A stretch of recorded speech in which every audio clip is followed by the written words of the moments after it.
Hello and welcome to the Roundtable Podcast. I am Shogun. Thank you to the live audience for joining us today. Please join us on the Roundtable Discord server. Just Google Roundtable Discord or check us out through the conspiracy and politics sections of Discord. Find us on all social media and at theroundtablediscord.com. That being said, my special guest today is my very dear old friend Stiggy. Hello. Stiggy is our server's resident mythology expert and among other things. So welcome, Stiggy. Glad to have you. How are you, sir? In fact, what other things would those be, Shogun? Pardon me? What other things would those be? Oh, I don't know. We'll get into it, I'm sure. One thing at a time, one thing at a time. So, as I was asking, how do you think you first got into mythology? What first drew you into that world, and what was the first myth that you investigated? Well, the first myth I really got into, the first mythological creature, was Bigfoot, actually. And basically, the local library was doing this clearance sale through the city hall. And I was about 4 or 5 or something. And like a lot of kids, I was really into animals. So I was going around and collecting all the animal books. And nestled in there was this book about Bigfoot. And like the Yeti and all the different versions of that said creature. And I was like, oh my god, this thing is in here. And I thought like all nature books were like factual because it was like within all of them. And this little 5-year-old me got this Bigfoot book, reading it, and was just like, why does no one believe Bigfoot exists? Like, I have this book, this factual science book. And that started it. And then when I went into primary school, which for Americans would be elementary, we sort of went on a field trip to the local castle that had this ghost in it, and that kind of fascinated me, alongside how my primary school's library had an honest-to-God occult section that was basically just a drawer that had a sticker on it that said aliens/ghosts. It was this huge drawer. And then there were just all these books about like aliens and ghosts and the dead and monsters. And not like really kiddie books, like being like, oh, and this is like a cute little thing. They were like really intense and had some like really scary stuff in them. And I'm really surprised that the school even allowed them to be in there. So throughout my time in primary, among other things that we get into later, I kind of just absorbed these books over and over again because, like, I had no friends in primary, so I just spent all lunch times just taking in as much of this like alien and ghost stuff as possible, and it just sprung on from there until I sort of am now. It's sort of less of a childish thing and more, I don't want to say academic, but just like more serious. Like how I'm more about like examining like the why of monsters and like, you know, why this monster exists in the first place. You know, why do people believe this thing? Where did it come from? So it's sort of matured into that now. All right. So you mentioned Bigfoot and getting into Bigfoot when you were a kid. What's the status on that? Do you believe in Bigfoot now? Do you think it's possible he is a real animal that exists somewhere, or no? Well, I have a tattoo of Bigfoot on my leg, so I kind of have to believe in him now. No, I believe that I do believe in Bigfoot a bit, but not in the sense that it's like a human level intelligence or anything like that. I just think that there's a strong possibility of an intelligent ape living in the North American wilderness, because like, you got to remember that gorillas were not scientifically categorized until like 1905. Like, people thought gorillas were like mythical. Uh, so yeah, I think Bigfoot is sort of in that kind of vein. So along that line, what other mythological creatures or phenomenon do you think might be most likely to be real? Like what creatures from myth do you think might actually be real, if any, other than Bigfoot? I mean, even in the smallest percentage, like which do you think is the most likely, most plausible? To Well, over, we and have this, I guess, is taking us out of mythology into like cryptozoology to some extent, but it does overlap. well, you know that I believe in fairies. Right. Would that And count? we'll get into that for sure. Yeah. So you believe fairies are actually literally real, truly. Yes, yes. Yeah. Uh, And they're on. Okay. yeah, I think that a majority of monsters, I don't want to say fake, but just like they aren't real. You know, like Mothman isn't real. Uh, the Bunyip isn't real.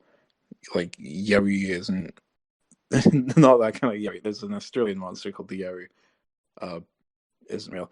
Uh, but I would say there, and that sort of gets into fairies. How I sort of have this whole theory about the little hidden people, but we get into that at another point. Right. Well, we should talk about the fairies as well. Um, so the fairies are essentially some kind of, would you describe them as spiritual beings? They have flesh and blood, or are they spiritual in nature, like energetic or something? Uh, They have flesh and blood.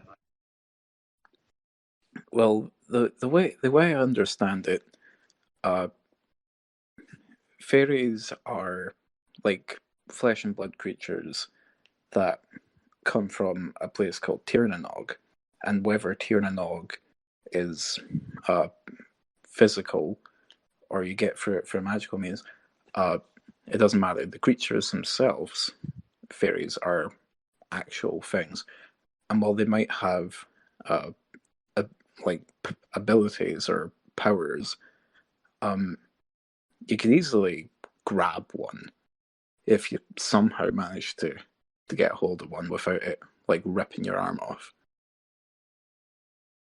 It's just it's like comparing, I don't know, let's say there were like little creatures on the moon. Uh yeah, they're flesh and blood, right? It's the difference, like Earth and Tirnanog is like Earth and the moon, you know? It's physically there, but it takes something else to get there. Like for us you need a rocket to get to the moon. For Tirnanog you need to like, well, there's a whole bunch of different ways, but it's not as simple as just digging, you know.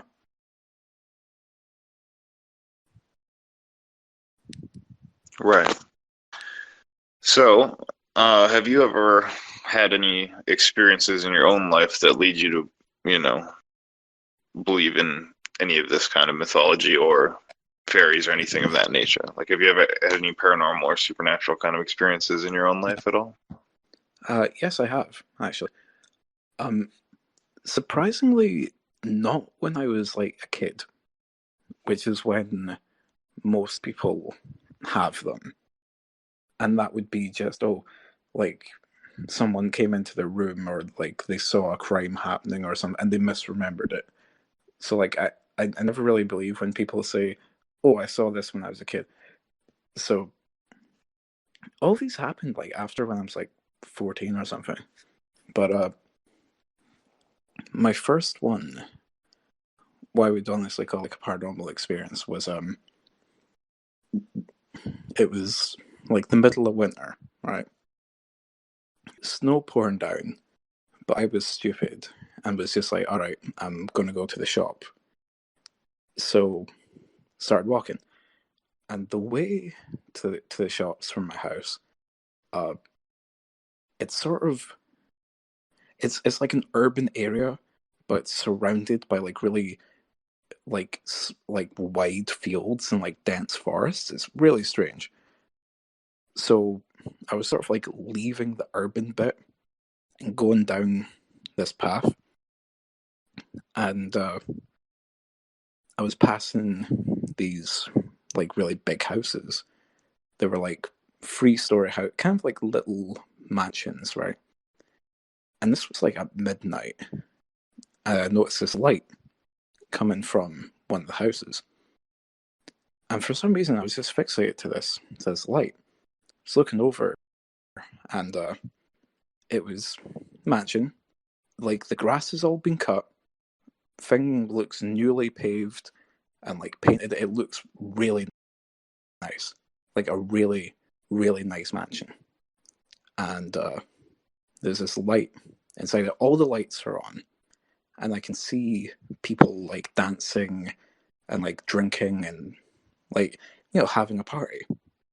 But I couldn't hear anything, like at all. It was just completely silent. So I was really confused. I was like, they must. It sounds silly, but my first thought was they must have good windows to keep the noise out. But I got like this weird feeling of being invited.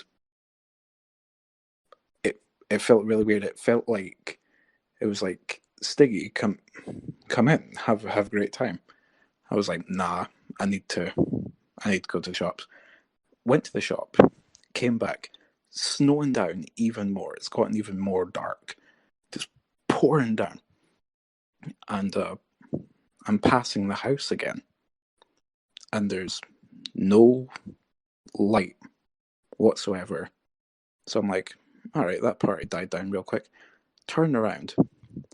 All the windows have been smashed in and boarded up. The roof is caved in. There's ivy growing all over the place, and all the grass is overgrown, and there's like a big board in front of the front door. Like the place looks like it'd been abandoned for years. And I didn't really know how to feel about that, so I just sort of went home as normal. So I sort of now believe that it sounds really stupid from like someone who is not, someone who didn't grow up listening to stories about fairies and stuff like that. But I feel like this was fairies trying to like trick me into entering someplace. And I know that sounds really dumb, but it's what I believe. And I can't explain how the house went from like pristine to like abandoned and destroyed within a matter of like minutes. So that's my first one. What do you think of that, Shogun? It's interesting. Yeah, haven't heard anything quite like it before. How old were you when that happened, did you say? I was like 14. Okay. Fascinating. And what was the like emotion that went along with it? Like, were you?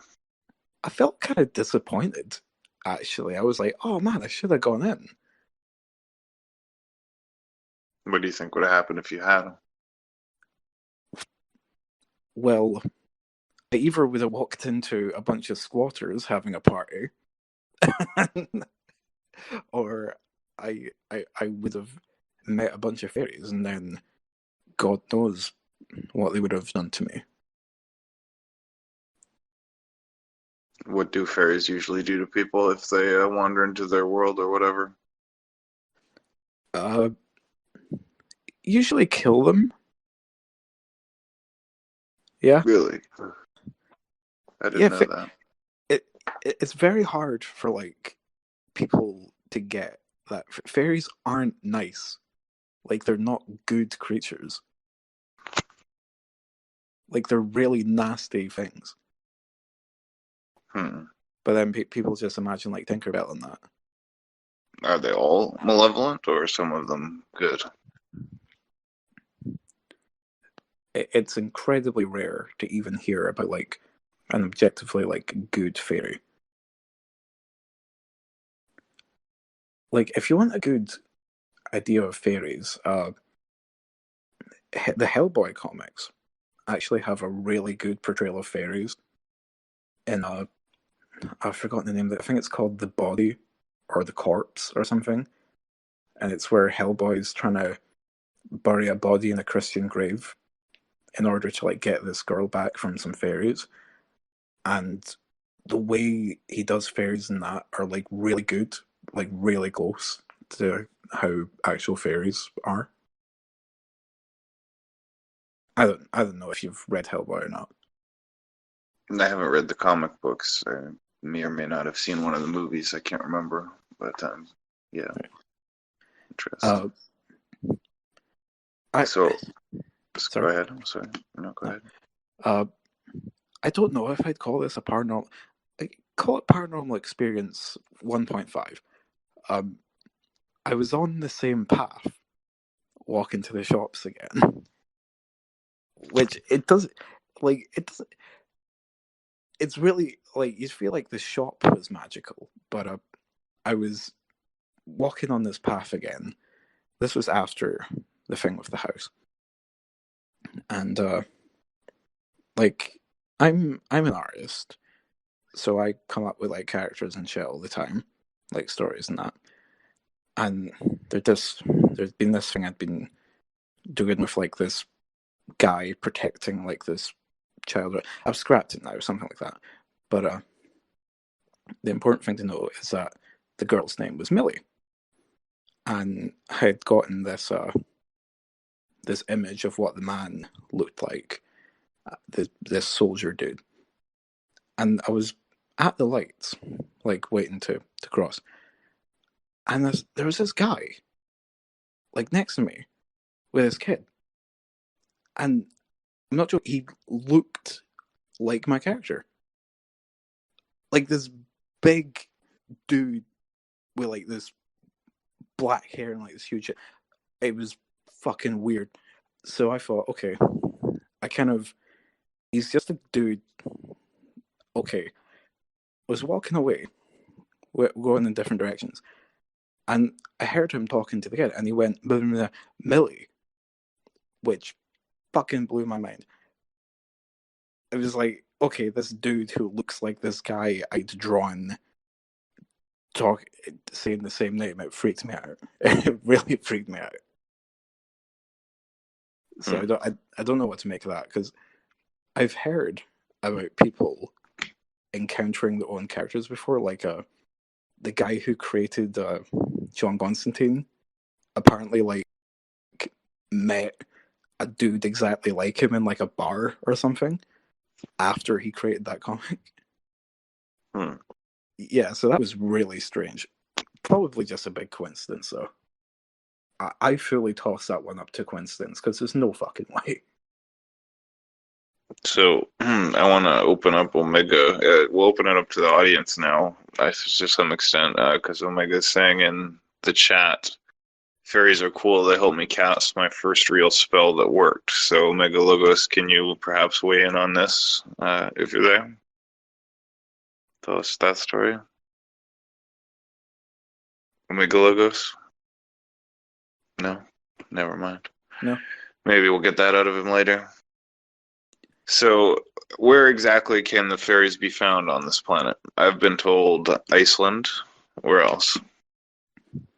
well, I believe that like the monsters that exist are regional. Like it's not like you can go to Africa and find a fairy. But I feel like Iceland. Well, not Iceland because they've got elves rather than fairies, and there is a difference between elves and fairies. So if you're going to like strict fairies of like where this mythology actually comes from, it would be exclusively the British Isles and more so Ireland and Scotland. Because England has like indigenous fairy myths too, just not as much as Ireland and Scotland.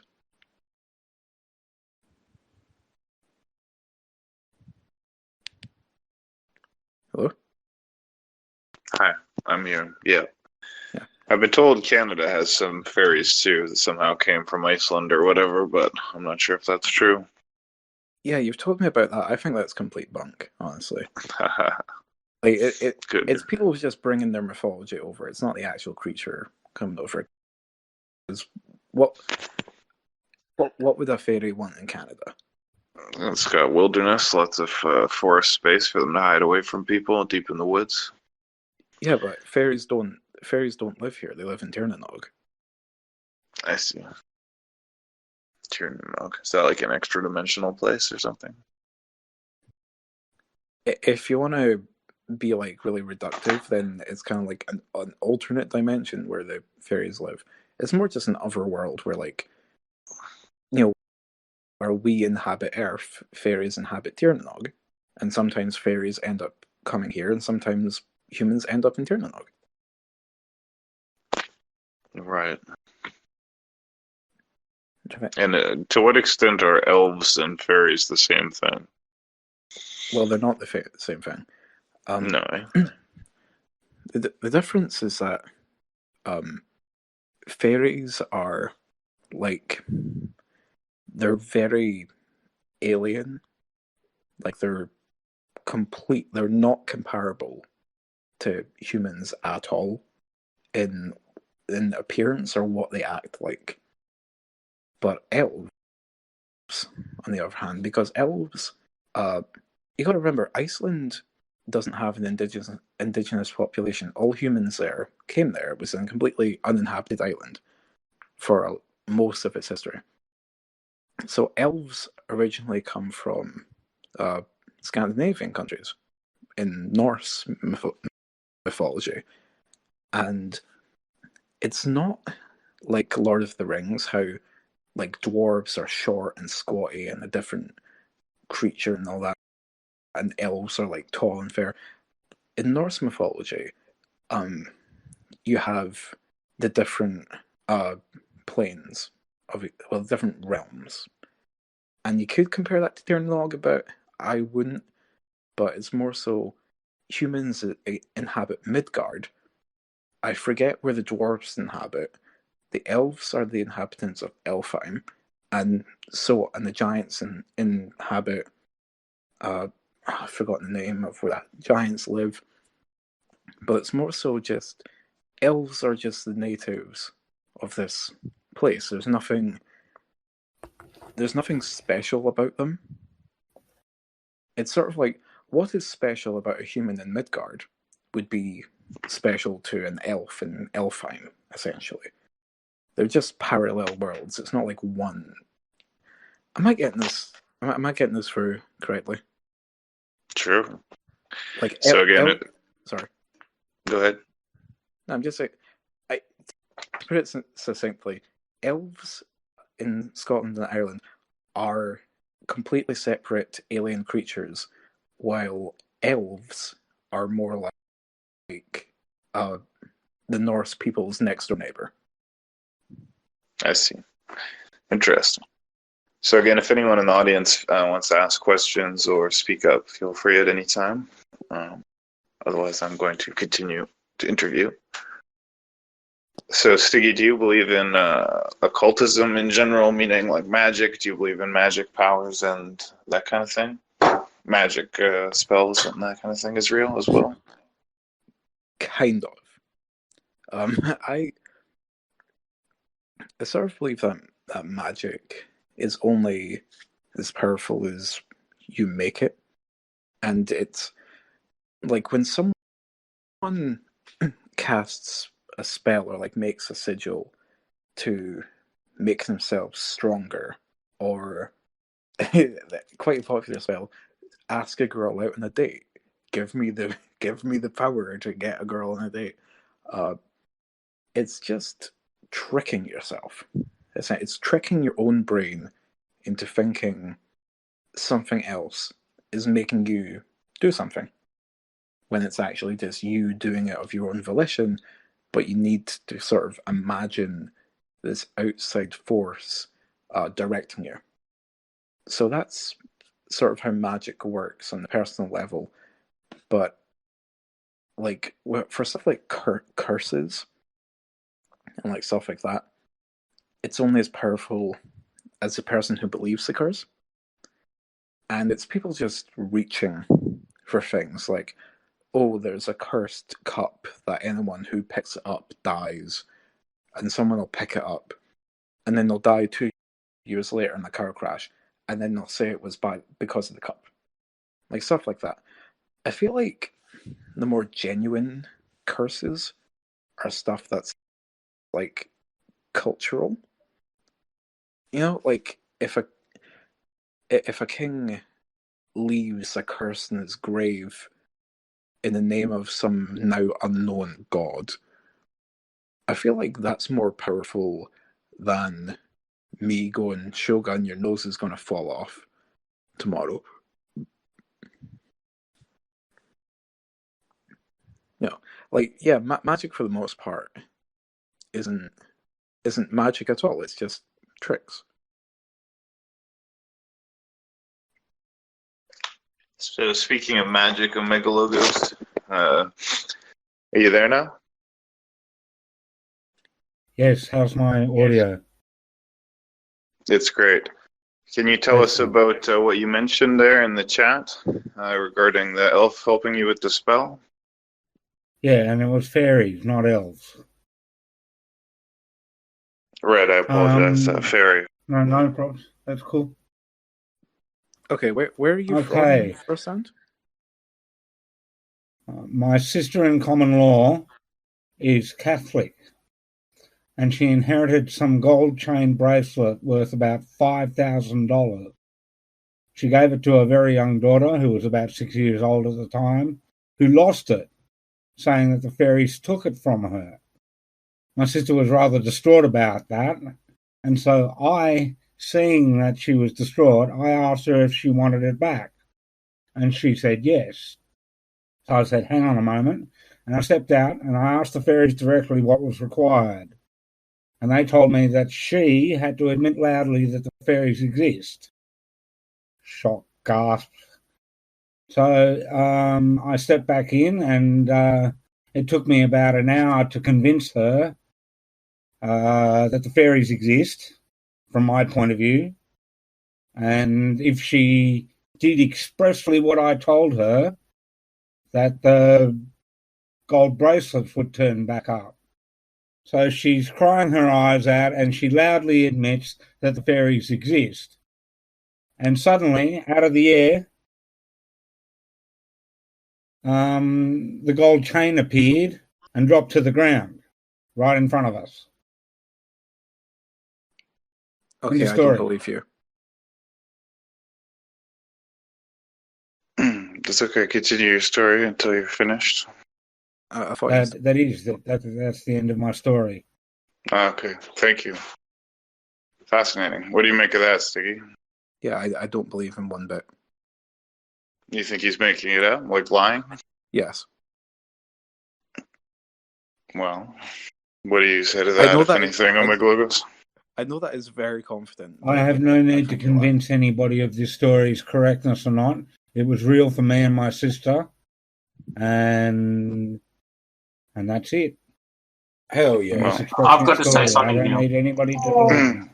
I've got to say something. I've known Omegalogos for about 8 years, and I've known him to be of a worthy character. Doesn't, wouldn't lie from what I would to these particular stories. We've had discussions of these sorts for quite a long time, and I respect his opinion, and I would actually believe him in this. That's my personal opinion on that. Yes, absolutely. And I agree. And we don't have to, call anyone a liar here. We can just listen to people's stories and everyone can form their own judgments, right? But it's certainly a fascinating story, and we love to get those out of people here. So, where does that leave us? What's your thought then on aliens, Stiggy? Aliens and UFOs, extraterrestrials and flying saucers and all that genre? Well, I sort of... This is the thing I wanted to get into way, way earlier about, like, me as a kid. I sort of had a different. There's sort of for a point there was two Stiggies. There was the Stiggy that liked monsters, and there was the Stiggy that liked aliens. And in a different time, like in a different universe, you'd be talking to me rambling about aliens, but that was because my mum knew this woman called I'm gonna call her Becky, right? No offense to the actual Becky, um, but Becky, I don't know what was up with Becky. Like, I think she was like some kind of like schizophrenic plus like ADHD or something. I have no idea how my mum knew her, but she was this really crazy, really wild woman. She was great though, but she this is like early 2000s. Jesus, she had this like old brick computer, and she was really into aliens.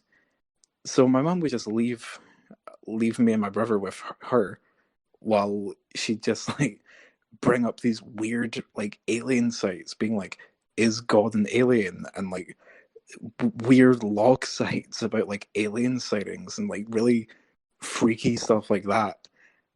So, so we spent a few years just doing that and getting all this alien stuff sort of put into me. And she said her and her sister were abducted by aliens, and it was fucking wild.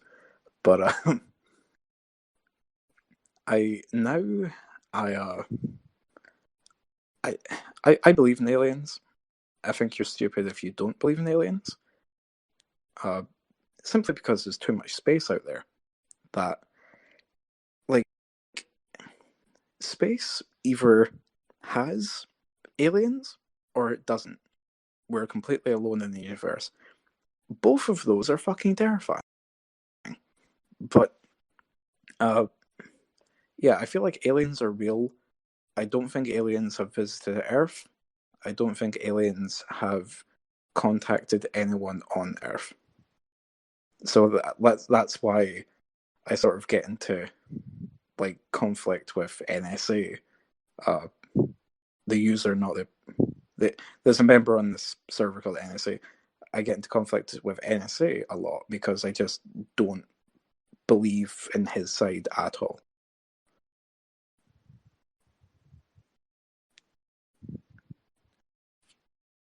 You don't believe that there was ever any crashed craft, any interaction with humans at any time at all, not all through history or ever? No. And why is that? What makes you think that? Because I just think we'd have more. You know, like we would just have something. You know, like we would, like if aliens had been visiting humanity for ever since its inception, we'd have like an alien skeleton preserved like in Mexico under a pyramid or something, or we'd have an alien in a cage locked in some like German's basement, or there'd be people live streaming themselves like hijacking UFOs. Like there would just be more. So I kind of have a question, if that's okay. Yeah, sure. So it seems that you're holding the proof for aliens at a standard that you're not holding the same proof for fairies to. Like, what actual physical evidence exists of Amen. that don't exist for aliens?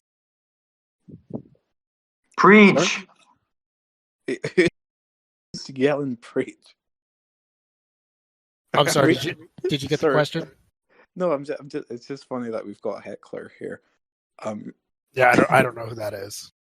No, I feel like we don't really have any evidence of fairies because, well, there is evidence of fairies. Like there's the mounds where fairies are supposed to come from.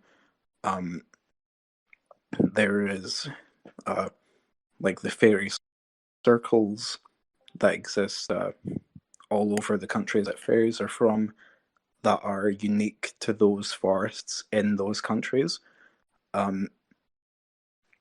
There's just like, and also just fairies are really powerful and exceedingly rare outside of Tirnog. So the fact, like, you're you're not going to see one, lest catch one, or lest more kill it. Like, they're just too strong. But an alien, on the other hand, little like naked grey alien dude wandering around, you can smash that fucker's head in. You can chokehold that little shit.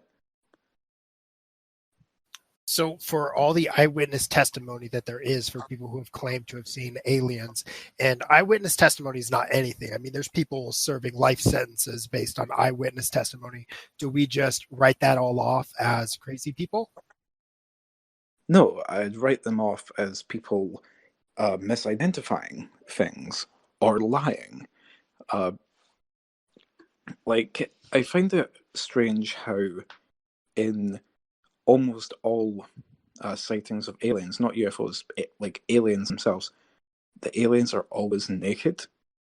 Like, they have no form of clothes or armor or anything like that. It's just like, they're seeing an animal, which they are, or some weird hobo jumping about the woods or something like that. But I mean, aren't you kind of just projecting your idea of what an alien would be like? I mean, there's tribes that exist in the Amazon that don't wear clothes, yet they're still sentient beings. No, I'm saying that you wouldn't send a man to the moon without any clothes on. It would be the same thing for an alien coming here. Like, it would need some form of protection. It wouldn't just be like some naked grey thing or like a little green man or something. It would be an alien would be closer to the Flatwoods Monster, actually. Well, I'm not sure what the Flatwoods Monster is, but I do believe that it's pretty well documented science that like attire and stuff like that is mostly a social construct as to what society deems acceptable from wherever they're from. So the idea that they're just not fitting into the idea of what you think they would be like doesn't seem like very good evidence to dismiss it. No, why are you not getting this? This is a creature from another world, right? It wouldn't be like, oh, I'm wearing a loincloth because fuck society. It would need some form of protection against this foreign atmosphere. It would need it. I understand what you're saying, but if this is such an advanced society, and think about the simplicity of what clothes are, like what real protection are we offered from our clothing, as opposed to a society that was capable of traveling intergalactically, don't you think they'd be a little bit beyond that? Okay, strip off all your clothes and walk outside right now for like 10 minutes and see how you feel. But again, you're projecting clothes. our culture onto what you think they would be I'm like. not projecting. This is just basic. Creature comes from somewhere else. It would need protection. This isn't like put some clothes on, Doris. This is you. Even just going into the deep ocean, you need protection because like the pressure and shit like that. All right, I mean, let's not get bogged down on a technicality or a debate. I want to ask you this, Stiggy. Do you believe there's any spiritual creatures or mythological creatures or physical aliens on the moon, Earth's moon? You think anything's going on up there? Nah, the moon's pretty empty. Ever heard of like the tower on the dark side of the moon and all the like anomalies on the moon? No. I know that's really disappointing. Well, that's a topic for another day, perhaps. I have a question. What's your status on like the undead? You take it seriously at all? You think there's any sliver of truth to the whole vampire mythos or anything else? Well, I don't believe that you can bring like a physical body back, but I do have a particular view on ghosts.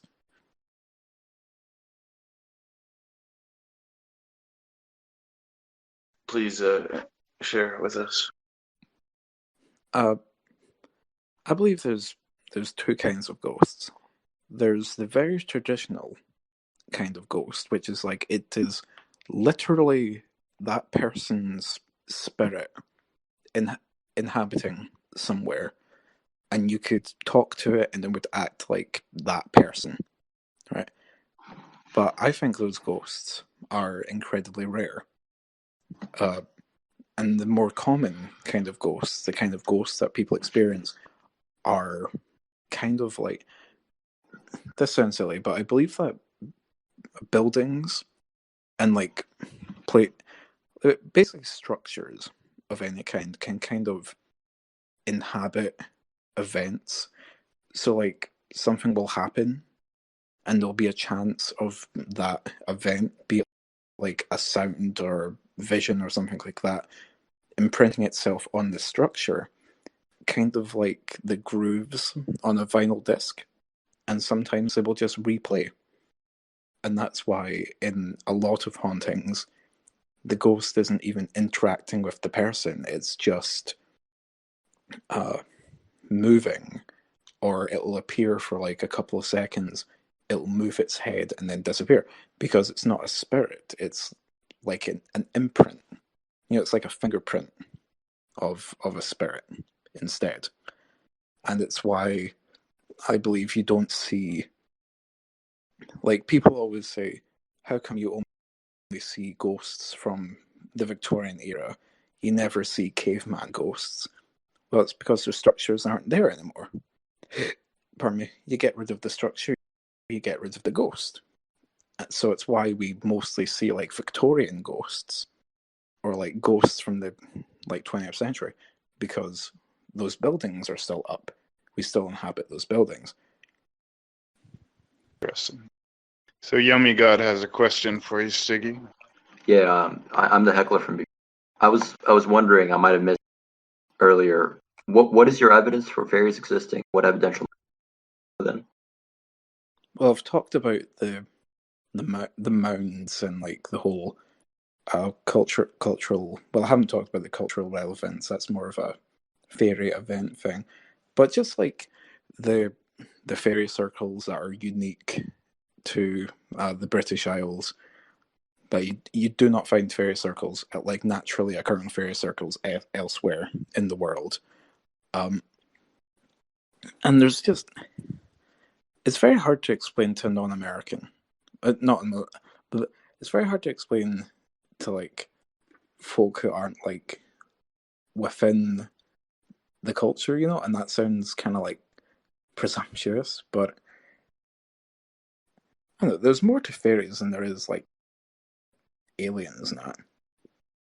And I've already explained how aliens are just like, not aliens, fairies are just like too strong and too rare to like, just put a net over it.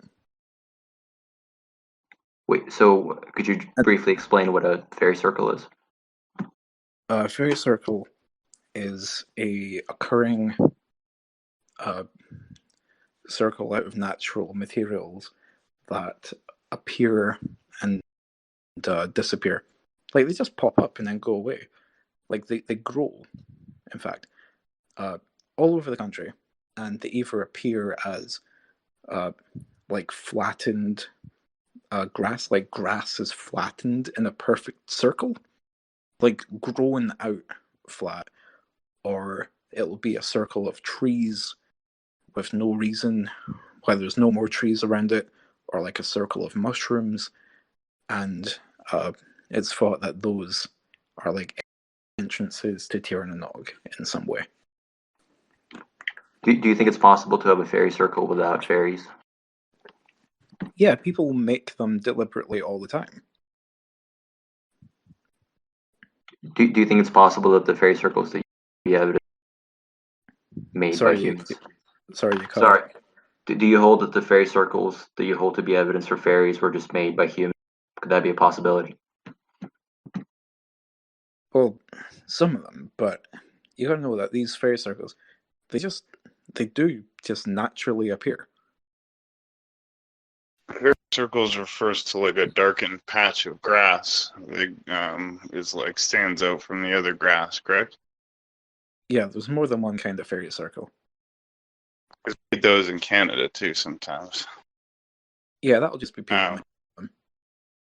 I remember we called them fairy circles, and I think sometimes they're where mushrooms grew up or something, and then I'm not sure, but yeah, they make little dark circles of grass. Mm-hmm. That's correct.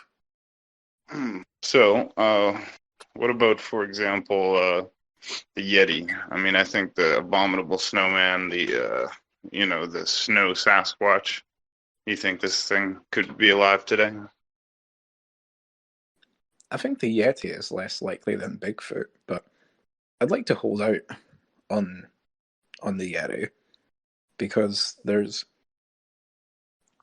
the monasteries in like Nepal and Tibet.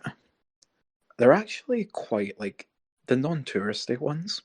They're actually like very reserved and very secretive, and they're like monks have been caught like actively destroying like scrolls or evidence which talk about old men, specifically old men of the mountains.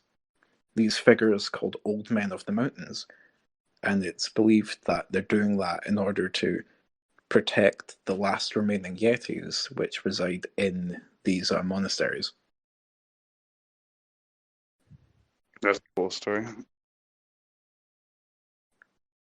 Wanted to mention something before too that I forgot.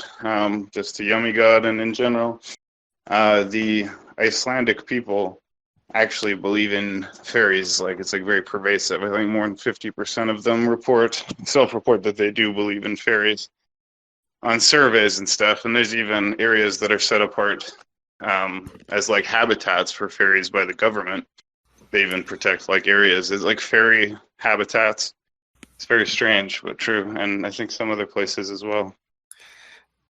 I wanted to throw out that in Iceland, they actually do have pretty paranormal happenings in their big cities. Like they had a really strange event with a road where, long story short, they had so many mishaps with it, they just had to build around this area, and that was an area that they set out as fairy territory.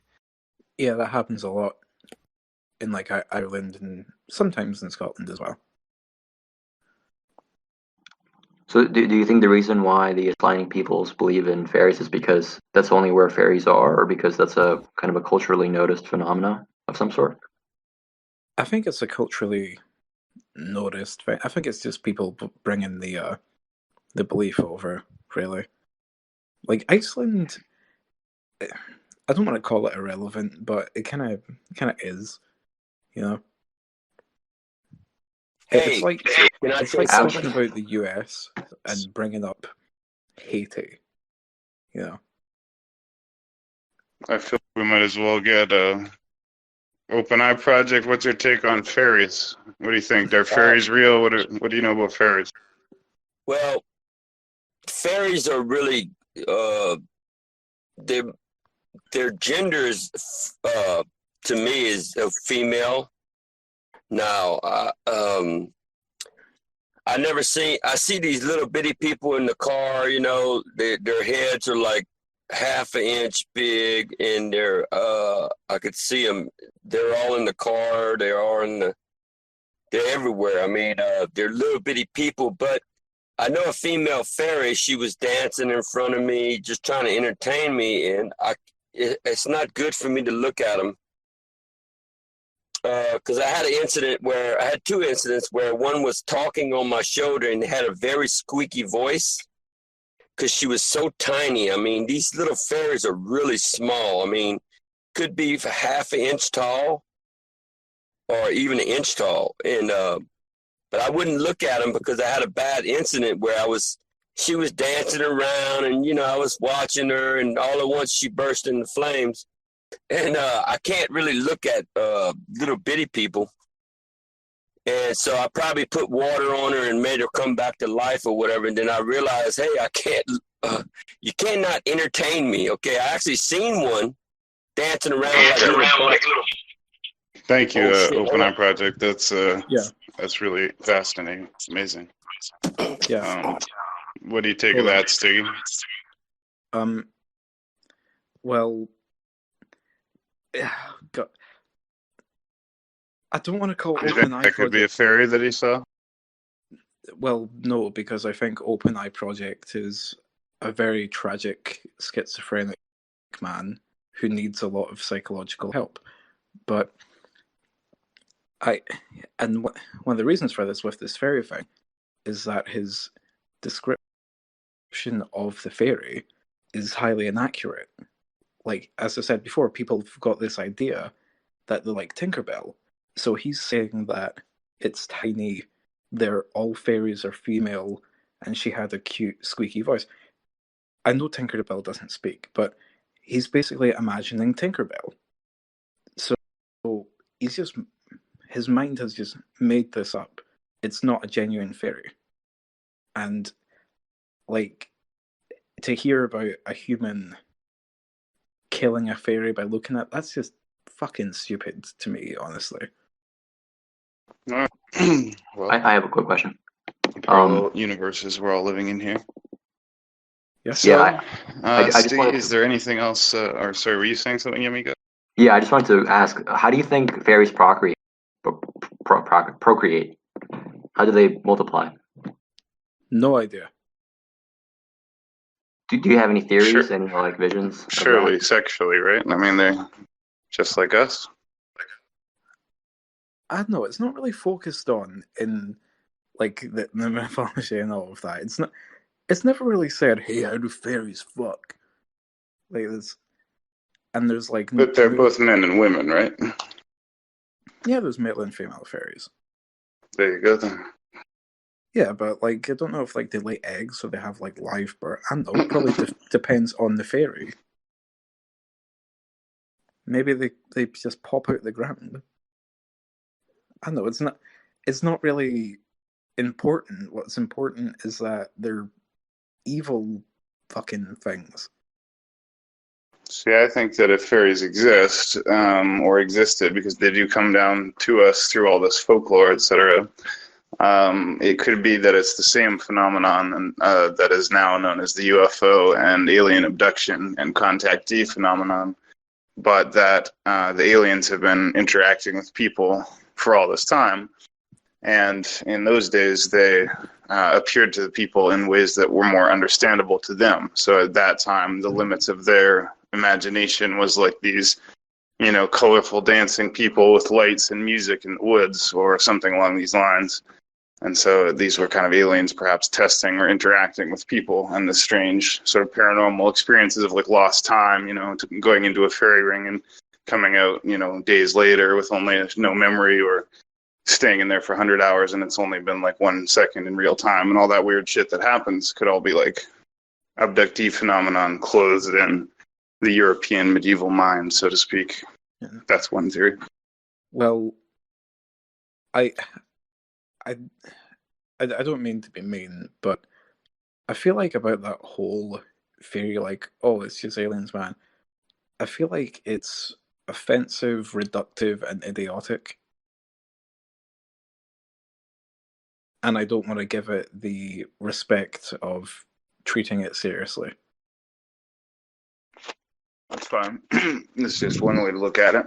Another way, I suppose, would be to look at these as spiritual entities, spirits, extra-dimensional entities, something akin to angels or demons, some kind of paranormal phenomenon. Well, I think. Sorry, what were you going to say? Go ahead. Go ahead, Stig. Well, I was letting someone else speak, but who was that? I think it was Okay, just me, wasn't it? Sorry, who? Say what you're going to say, man. I could say something if you want. Okay, fine. I could Let's go. What did you say, Shogun? I don't remember now. Fuck. Should I But just I talk thought you were about saying something. Should I just Maybe talk you're about hearing the fairies. But fine, I'm What? just going to talk about my second paranormal experience since we can't Please grasp do. this Go ahead. going on. Thank you. I can't explain this one. This was down here, and I was leaving uni really late, and it was like it was like quarter it was like 11:30 at night or something. And again, this was the middle of winter, so maybe it's, I don't know. I always have these in winter, but never mind. I was walking home, and there was this like, I was going through the middle of the park, and no one else is around, and I just see the street lamp in front of me like flicker, and I see like this it sort of looked like how you can put an image into a single frame of a film, and you'll see that image flicker for like a fraction of a second. It was like that was appearing under this lamppost. I was like, what the fuck is that? It was like this little black shape. And I was just like, fuck it, I need to get home. I'm too tired, I'm too annoyed. So I just kept on walking. It flickered again. And it was this dog. Like this sort of medium-sized, very sharp dog that was like solid black, and it was like smoke coming off of it. It was really weird looking, and had these glowing red eyes. And it was just staring at me and pacing. And it sort of froze and looked at me, and I felt my calf like get more and more like tight, like something was biting it.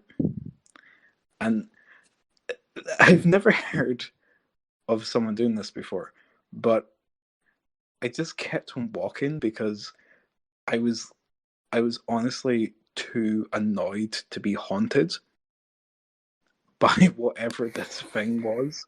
I was just like, fuck off. I want to get home. I've been doing work all day. Fuck off. I just walked through it and just carried on home like I was too annoyed for a ghost or whatever it was. So yeah, that's the second paranormal one. Fascinating. So, following question from that, do you believe in an afterlife? Like, what do you think happens when you die? I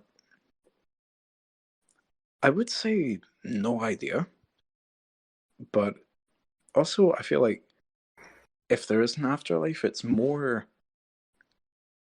If there is an afterlife, it's either completely unimaginable to us, so there's really no point worrying about it, or your eternal soul, or whatever you have. It's like trying to think, what was your soul doing before you were born? Like, you don't know. Where was it? Fuck knows. It's that kind of thing. Like, I feel like once you die, you go to wherever you were before you were born. And at that point, you don't know, so you don't care. That's not to say I'm a nihilist or something. No, that's just shit.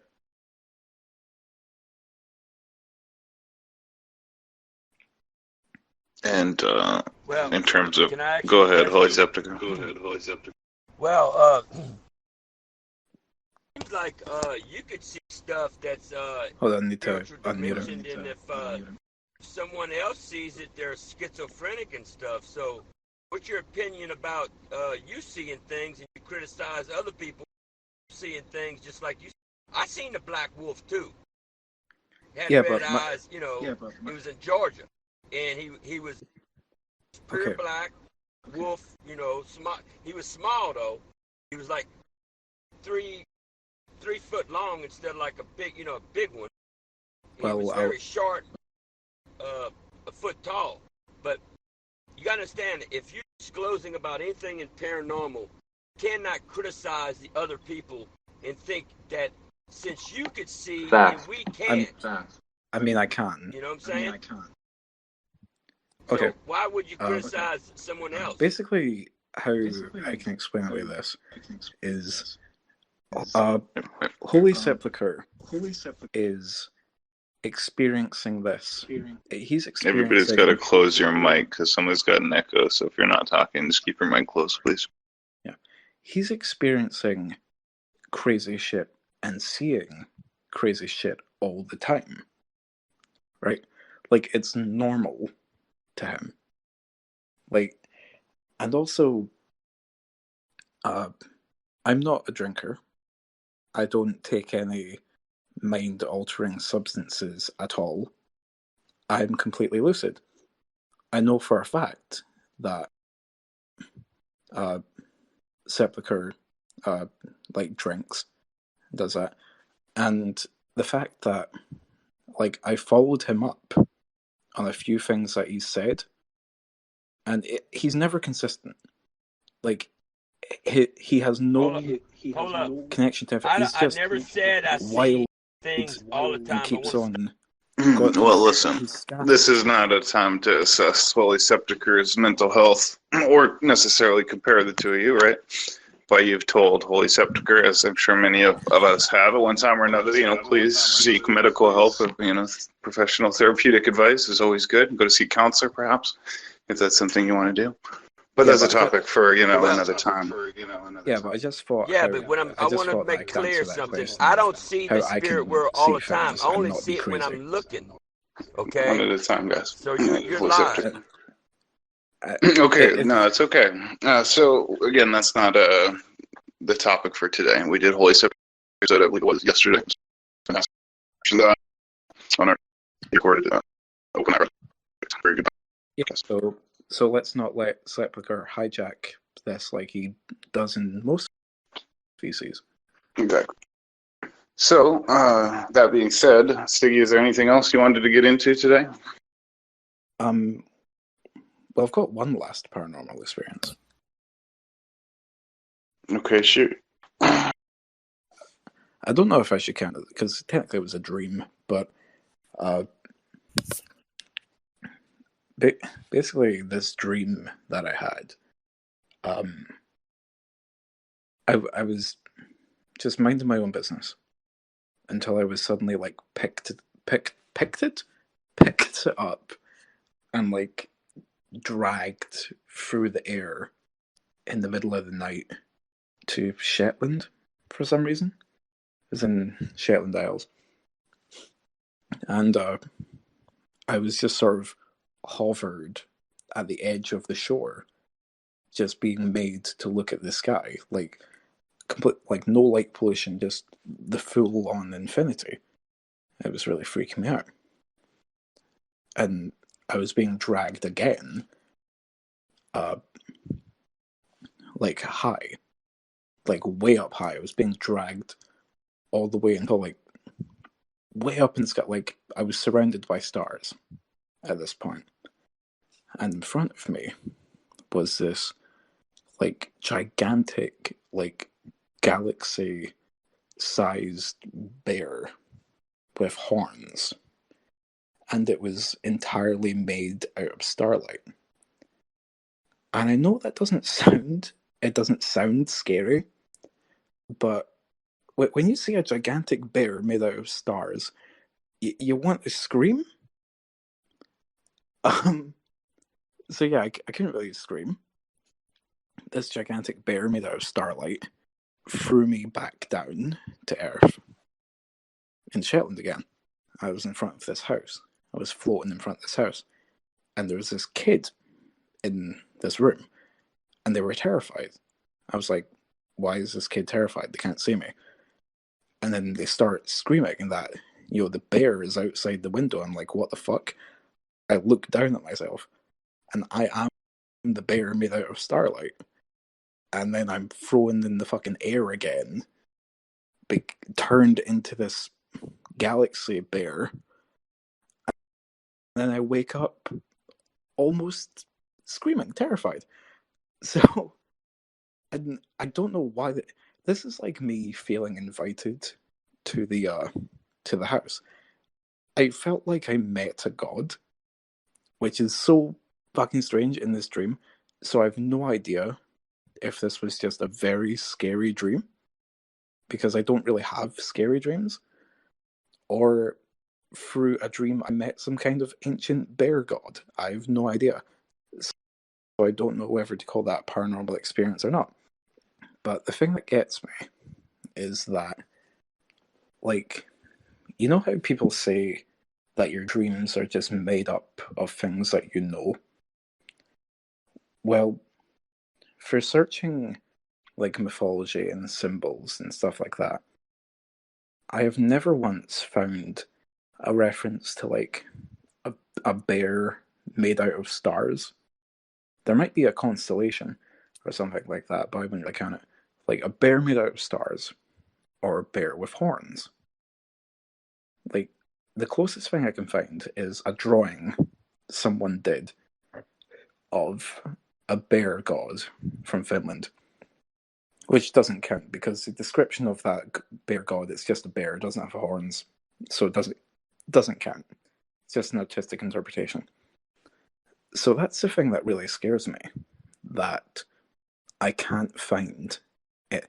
Like, this horned bear made of starlight is an entirely original creation, and that's the thing that scares me the most. I don't know how that sounds to anyone else here. Probably not that scary. Very interesting. I had a Does couple anyone- questions. Please. So, do you have like any kind of exterior source that you use as a standard for truth? Or do you just try to understand things based on how you understand the world? I try to be reasonable.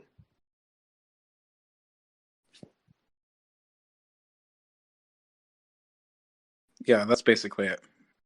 Okay, I wanted to backtrack here and talk about this alien clothing thing. Not to start a debate, but I like to throw like counter reports of aliens being seen in clothing.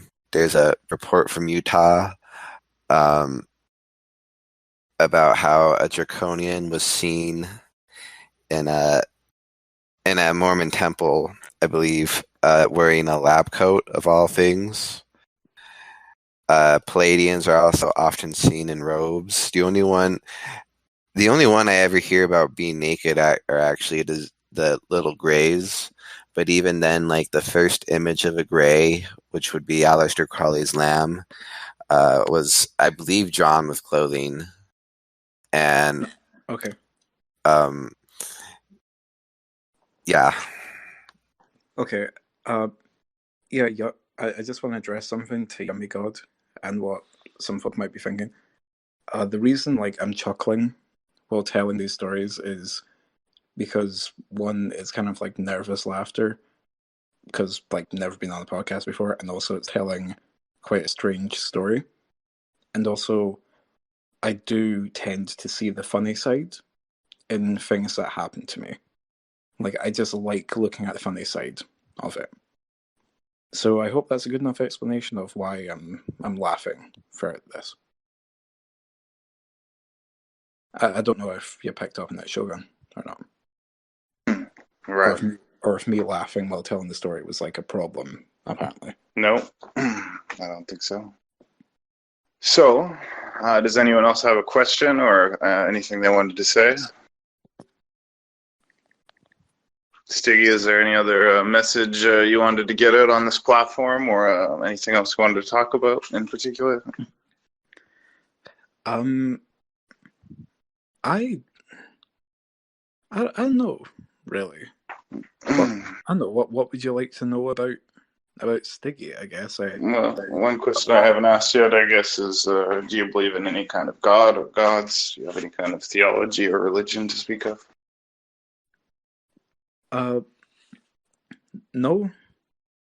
Even though I do believe that this bear thing might be a god, I'm just fixated on that bear thing.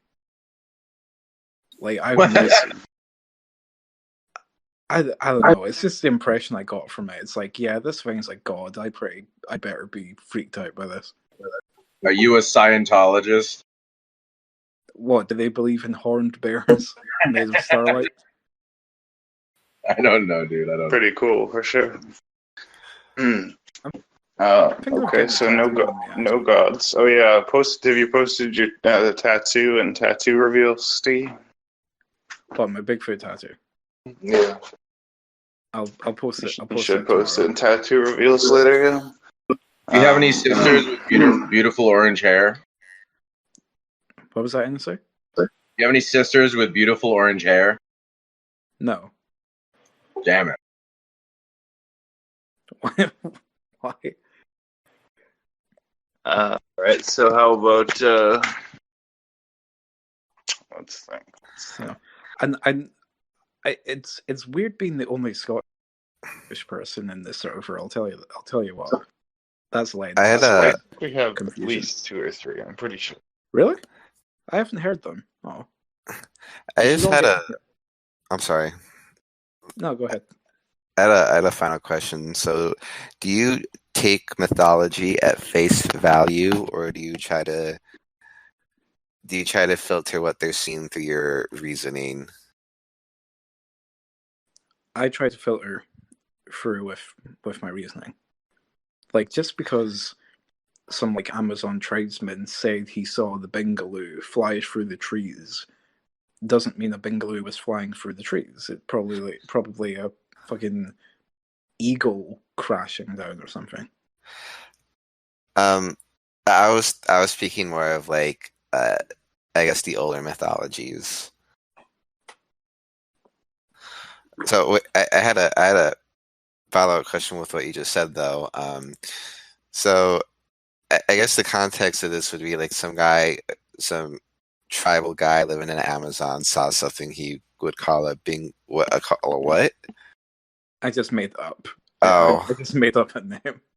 Okay, so just to address the hypothetical, like this Amazon guy would probably see eagles, and actually I don't even think there are eagles in Yeah, there's Amazon. eagles in the Amazon. Oh, the harpy eagle, that's in South America. Yeah. So don't you think this guy who like lives in the rainforest and sees eagles all the time would be able to tell the difference between an eagle and this hypothetical monster? Like, wouldn't he? No. Why not? Because cats exist in the UK, but in the UK there are constantly people reporting seeing lions or panthers or leopards in their back gardens when it's actually just a cat. That happens a lot. It happens a lot. People thinking that they're like lions and that. So just to address this really quick, there's actually it's really speculated that a lot of these animal sightings are releases from people who import these animals to the UK and can't handle them. No, I think it's just people seeing cats and being stupid. I don't know. I think that merits a little more investigation, especially with the claims that it's either escaped or animals released from a private owner that didn't or couldn't handle or didn't want it anymore. Trust me, when a wild animal that isn't supposed to get there gets lost, then they do find it is found eventually, because there was a guy, there's a wrestler in Scotland who had this bear called Hercules, this pet bear. Andy Robin, that was his name. Andy Robin. He had this pet bear called Hercules, and he took it on an island because they were filming an advert. And Hercules, he was going for a swim and just kept on going because he got overexcited. So this Hercules was lost on this island. They found him within a couple of days. So you don't think that if a lion got loose and people genuinely saw a lion, they wouldn't find it like instantly. With a lion and a bear, obviously, but with an animal that's like a leopard or a panther, like no. Mostly because no, because these like the way these animals work are inherently different. Like a bear doesn't really operate on stealth the way like I guess a leopard or a panther would.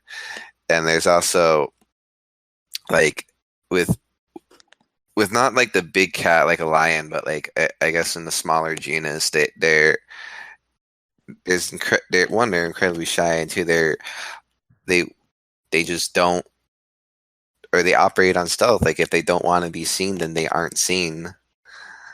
Like I could spend years trying to look for a leopard in Africa, but at the end of the day, I'm only going to see one if it wants to be seen. The UK is very densely populated. Like, it's not like there's a national park it can escape into. Like, the closest things are the Highlands and the Lake District. And even then, the sightings of, like, lions and shit, they're always, like, around cities, you know?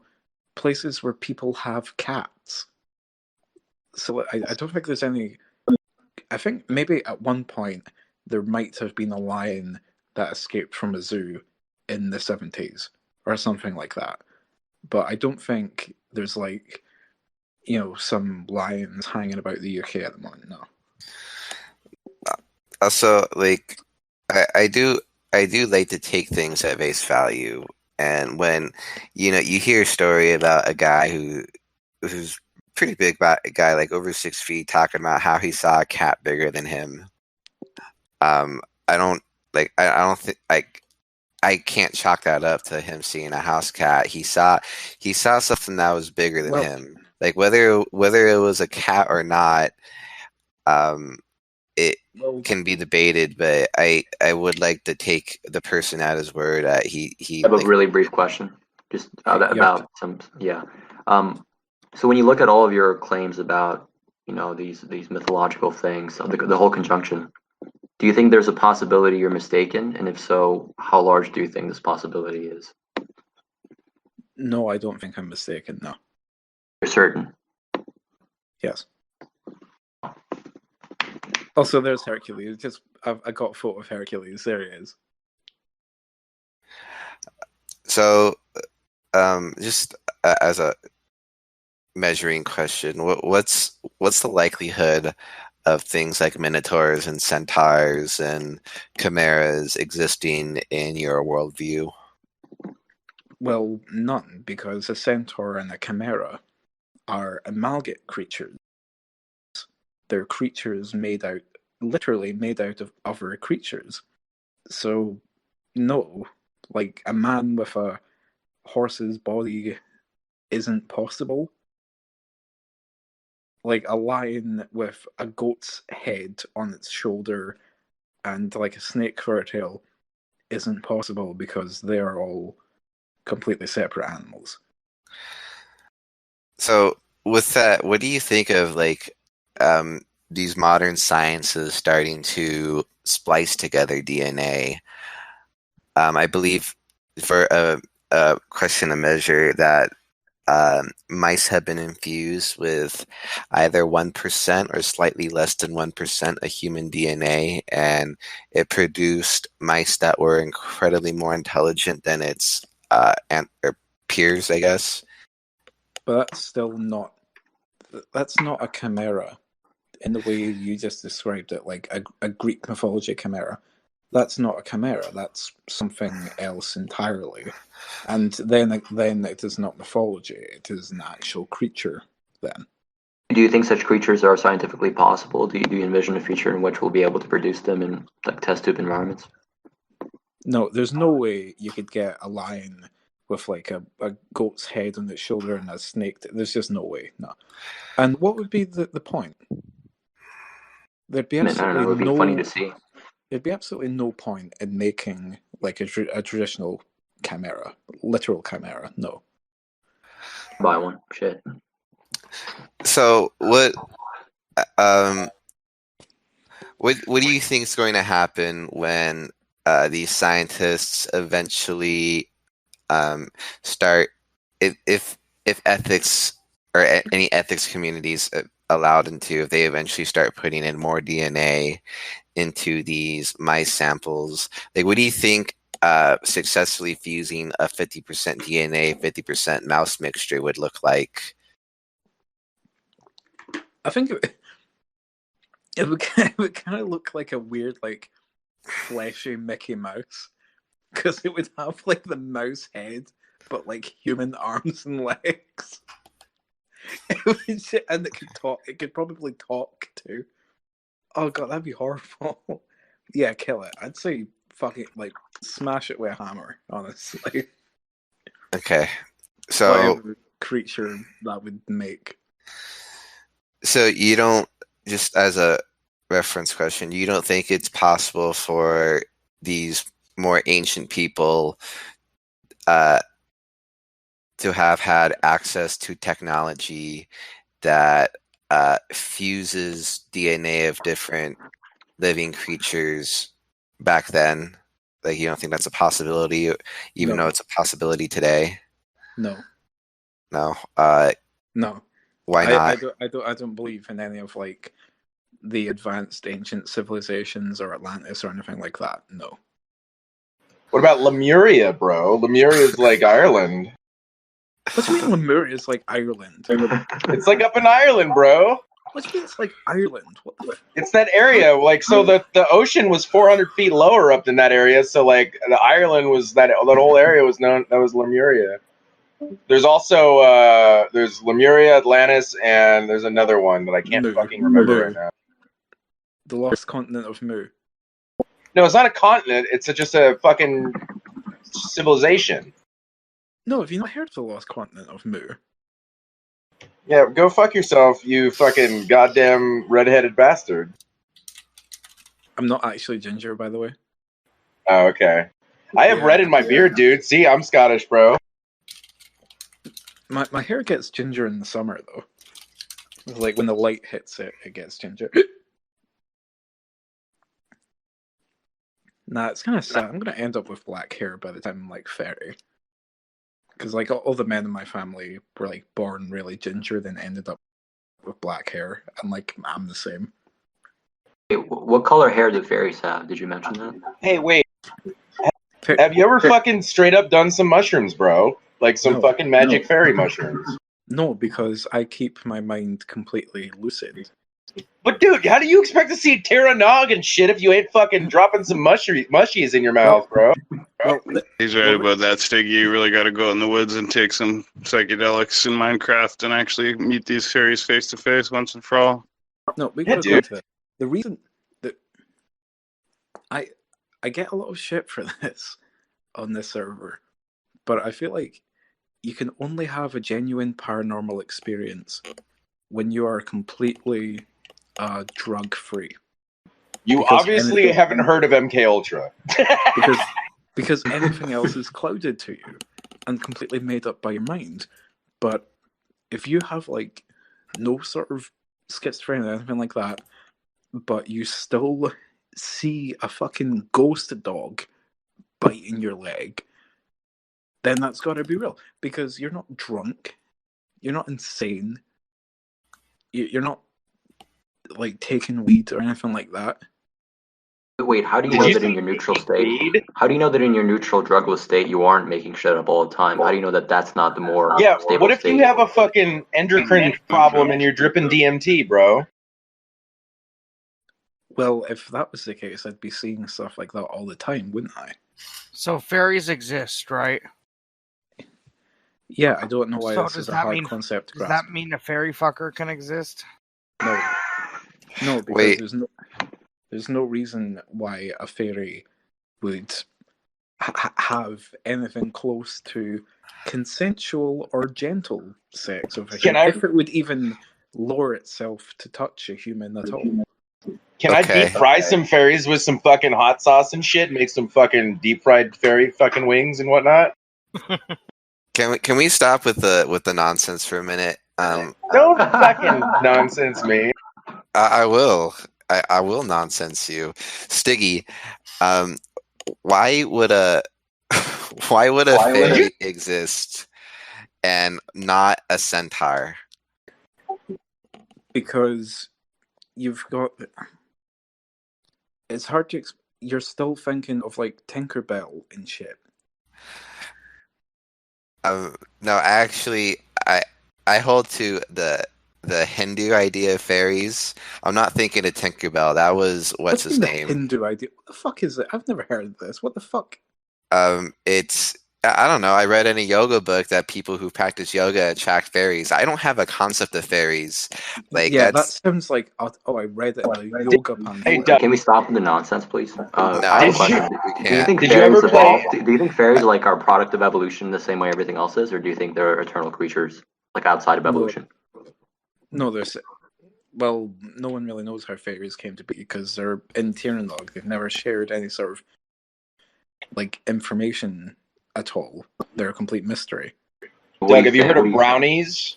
The term brownie. Have you heard of that? Yes, we covered this during the fairy. Well, no, I meant to Doug. Actually, Holy Sepulchre has seen fairies, so you're wrong. Well, yeah, you're all wrong. Holy Sepulchre is also. I'm not getting into what Holy Sepulchre is, but he hasn't seen fairies.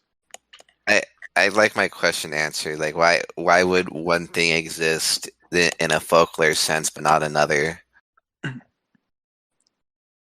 Because fairies are highly like possible and shit, while something like a centaur, a half man, half horse thing isn't.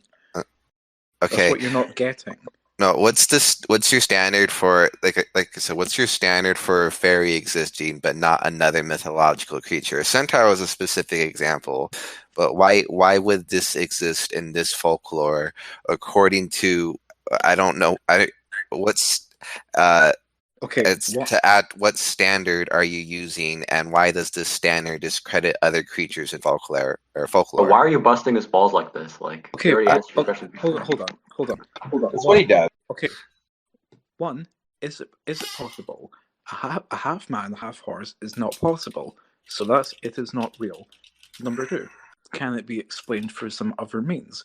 Something like the Mothman, where it's people huffing fumes from a mine and seeing a bridge come down, right? So Mothman's not real, but fairies can't be explained any other way than fairies, essentially.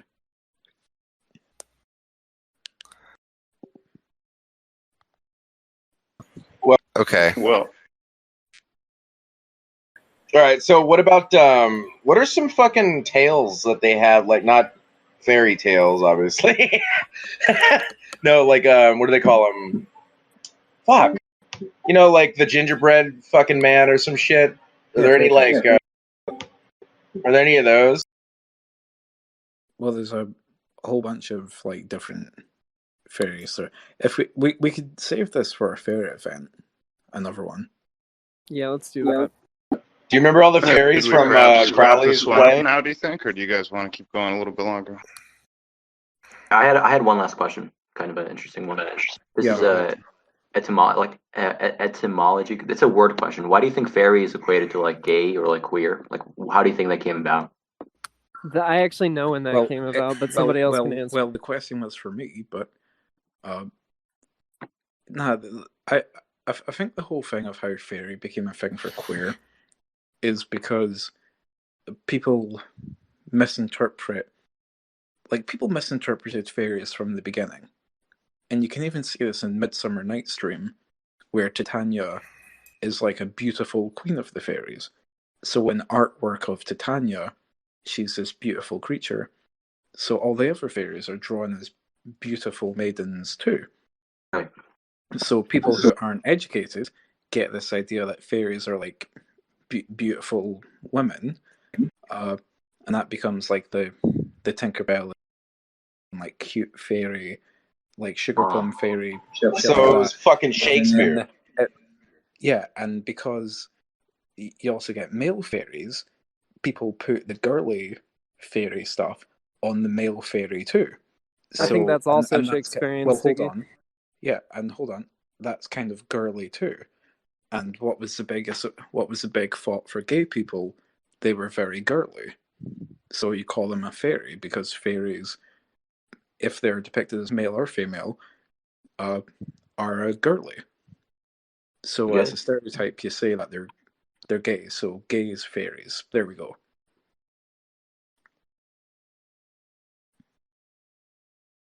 Would you smoke fairy pole? Smoke what? Anyway, sorry, who said the thing about Shakespeare that Shakespeare is girly? Oh well. Do you want to explain yourself? Yeah, this is a controversial. This is this is a controversial topic that people don't like to talk about. But Shakespeare is very, very his poetry is very, very flowery, very effeminate. I mean, I think the word you're looking for in terms of yourself, how it applies to you, is complicated and hard. So maybe grow up a bit and then come back to Shakespeare. You might appreciate it a bit more. Shakespeare wrote like a lot of he created a lot of words, and he helped yes, he develop. Did. Yes, he did create a lot of words, didn't he?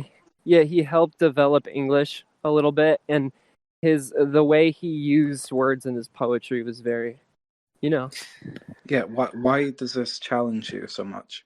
I'm just saying poetically it's very dainty. Why are you threatened by this supposedly girly Shakespeare? Weren't Shakespearean actors or the women usually in drag? And the whole idea of drag actually not only came from Japan, was also independently developed in Britain. Well, okay, you said sort of two different things at once there. Well, one, it wasn't the women that were in drag; it was the men in drag. In European. That's what I said. No, you said women. You'd said women in drag. No, I said men in drag. We've got this recorded. No, he did say women, but he's changing it now. He meant to say men. Yeah, I know it was funny, but yeah, I don't know why women weren't allowed to perform on stage in Europe. It's just how it was. So you had to get men dress up as women. But in Japan, theatre was originally female only. Well, not female only, female centric. And the new government, which took over, I've forgotten which government exactly, but when they took over, they were like very prudish and conservative. So they saw these female only shows where they're like dancing about and flinging each other. Like, they saw that as very sexual and suggestive and degenerate. So they forbade all women from performing on stage. So that's where the men dressing as women in Japanese theatre became a thing. Okay, I know a lot about Japanese theatre. Don't challenge me on Japanese theatre. It wasn't a challenge. It was a contrast between how the UK independently developed drag and Japan being independently from Japan. It wasn't a question of development. It was more about how Shakespeare makes men into girls. Well, it's not Shakespeare doing it. It was the theatre and the government who sanctions, is that the right term, were imposed onto him. Shakespeare wasn't writing his plays as this girl's going to look so hot when it's a guy. Like, no.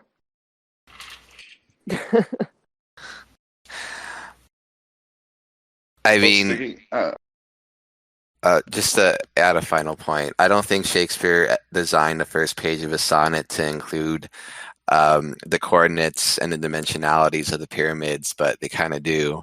So as far as like real intentions of an author goes, I think that remains to be determined. What? I'll explain it to you when you're older. No, I've never heard Shakespeare wrote the fucking length of the pyramid. Laugh my ass.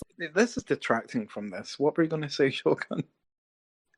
Well, I was wondering how would you resolve this around the episode. I think we're seeing when I continue So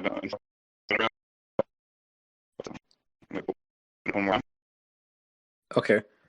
What Shogun's trying to say, because his mic's a bit ruined, is thank you for listening to the Roundtable podcast. You can find us on Discord, Twitter, Facebook, and YouTube, I believe. So we'll see you all then. Good night.